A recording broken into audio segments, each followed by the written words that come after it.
Hi, I'm Emma, and instead of showing you one planning tool today, I'm going to show you the many ways in which you can use the data and signals from search to be a very valuable planning tool. Now, I'm pretty sure we all know what Google search is. Most of us use search every day. In fact, there are 100 billion searches made every month globally. And these billions of searches create what we like to call the database of intentions, which is always changing and can tell us as planners the different stories around needs and interests and questions that are trying to be answered at any given time. Search is a fantastic planning tool because it informs the many different areas of planning. When we are using a planning tool, it's always really important to make sure that we're using a tool that gives the most accurate representation of our target audience. Now, search behaviour might sometimes be strange, but it is always true. We have a very personal one-to-one relationship with that little search box. We can sometimes and perhaps even ask questions to search that we wouldn't even ask our nearest and dearest.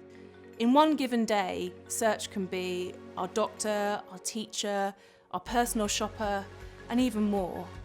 And those fantastic and weird queries and questions, urgent needs and philosophical wonderings can be a really powerful way of getting us closer to and understanding the various different needs and arts and interests of our target audience.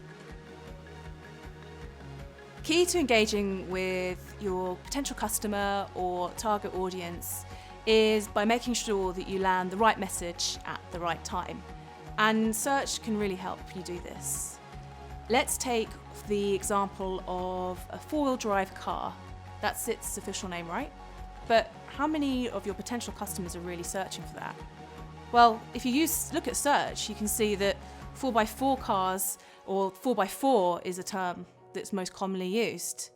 And knowing that, and knowing just the subtleties in the language, makes a real big difference with the way you could be talking to those potential customers or audience. Now, timing is also really important when landing the right message. Search can help you monitor and track seasonality, but you can also use search to look at the impact of the more unpredictable or unexpected factors driving search interest. Let's go back to the example I just showed you around four-wheel drive cars. You can see that there are certain peaks in search interest, but that's not related to the overall seasonality of that category. So what's causing that? Could it possibly be weather? When we layer snow over the top of search interest within 4x4, you can see there's a really strong correlation. And knowing what's driving that interest in a particular brand or product can really be very useful when you're thinking about the ways you're talking, and how you're flighting your campaign. One of the really useful ways that I use search as an ex-planner was using it as a barometer of brand interest. Being able to track interest levels in my brand or my brand-specific products was a really helpful way of monitoring that interest.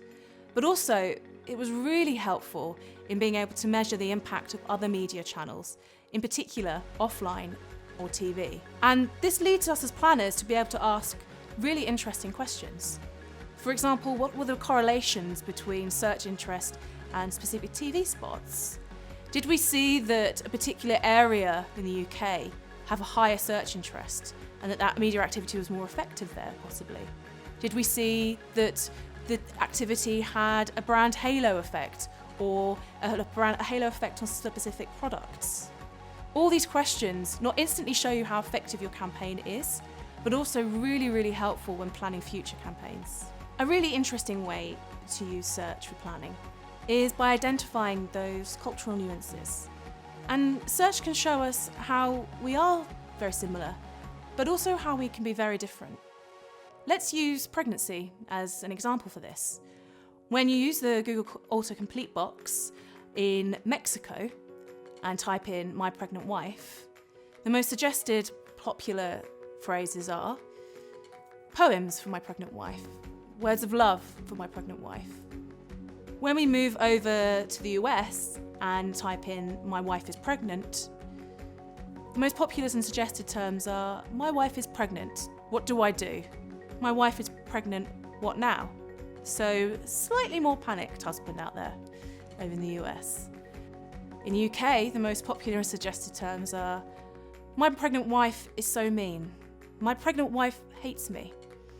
So clearly quite a bit of work to do by the UK husband. Now, joking aside, this is really useful and interesting data in showing us those cultural nuances and really helping us when we're trying to localise campaigns, or if we're just focusing on one country and actually trying to hone in on what the different cultural behaviours and attitudes are of our target audience. Either through using Google Autocomplete Box or by looking at search trends in the past hour, you can track the interests and needs of your customers in the very moment. I've only scratched the surface in the ways you can use search as a planning tool. There are so many other things you can do, so please go and explore. We're always here to help, so just get in touch. That's it for me. Please click here for more information.